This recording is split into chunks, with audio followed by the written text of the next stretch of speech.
If you drink tap water every day, there are three things you need to do to avoid ingesting contaminants like metals or plastics from it.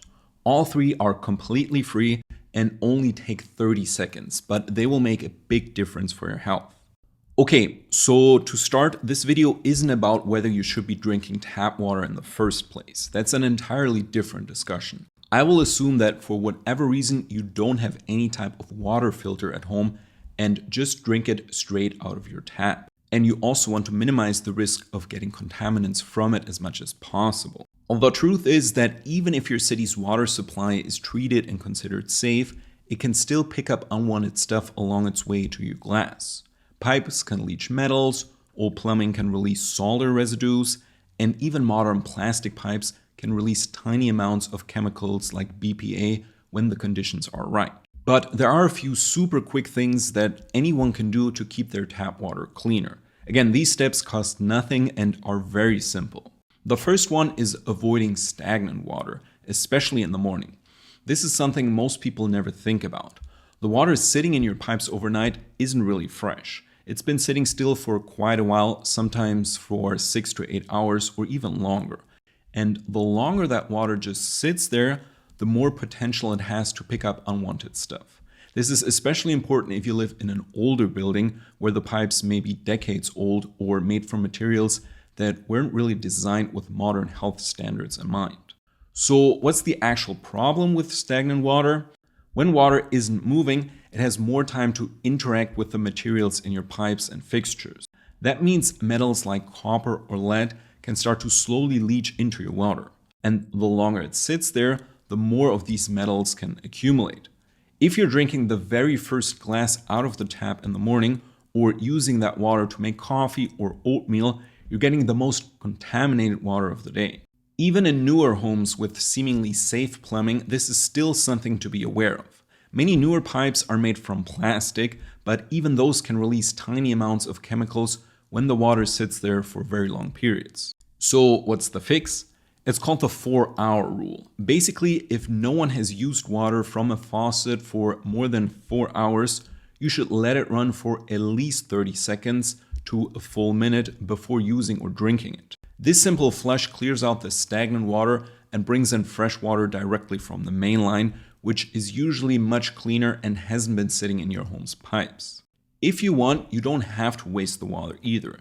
Just use it to water your plants, clean dishes, or rinse something off. It's still totally fine for anything that doesn't involve drinking it. Great. The second tip I want to give you is to not drink or cook with hot water. Next to stagnant water, hot water is the second biggest problem when it comes to your pipes. Why? Because hot water acts as a much stronger solvent than cold water, especially once it reaches a temperature of around 50 to 60 degrees Celsius, so around 120 to 140 degrees Fahrenheit. At these temperatures, the water molecules move faster and can more easily break down and dissolve substances that they come into contact with.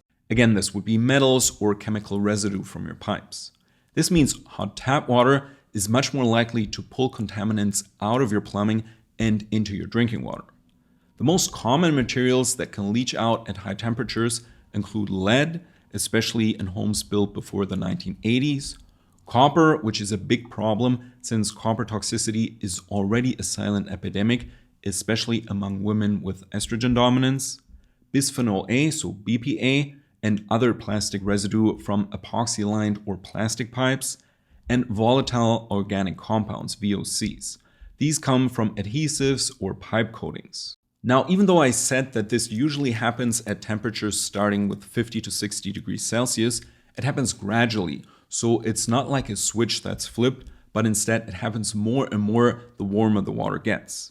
So as a general rule, use room temperature or even cold water for everything that you end up ingesting.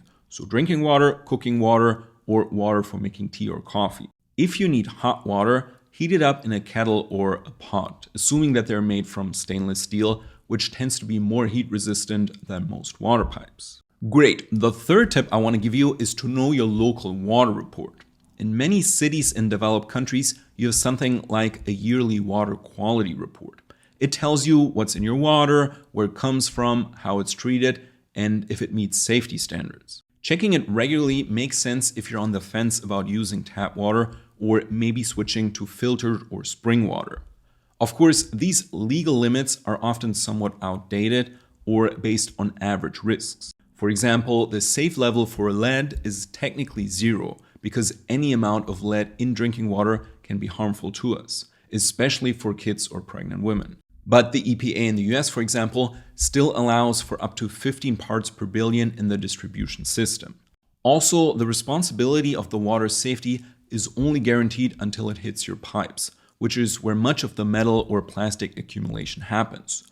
So I'm not saying a good water quality report proves that you have good tap water, but more that it can show you if the water is already contaminated before it gets into your house. Once you have the report, pay close attention to the detected contaminants section. So if you see anything like lead, nitrates, PFASs, or anything over the legal limit, I would strongly recommend you consider using a good quality water filter. But again, this video isn't about water filters, so let's just leave it at that. Also, if you're extra concerned or have small kids, you can also get your tap water tested at home after it's been through all of your pipes. You can get a basic test kit online or at most hardware stores, or some local governments also offer free testing kits for lead and copper pipes as well. So there you have it. These are the 3 things that you should absolutely be doing if you drink tap water every day. 1 is to flush out your stagnant water, especially in the morning, using the 4-hour rule. 2 is to use cold water for drinking and most cooking. And 3 is to check your local water report to understand what's really in your tap water. Simple stuff, but when you think about how much water we drink every day, it can really make a big difference over time. Also, if you like this kind of content, don't forget to check out the video description for more free resources and my programs. These will help you if you're looking for step-by-step systems on topics such as toxin elimination, diet planning, and chronic fatigue recovery. They will also help you avoid the most common mistakes that I see beginners make all the time. For more info, just open the description, it will all be listed there.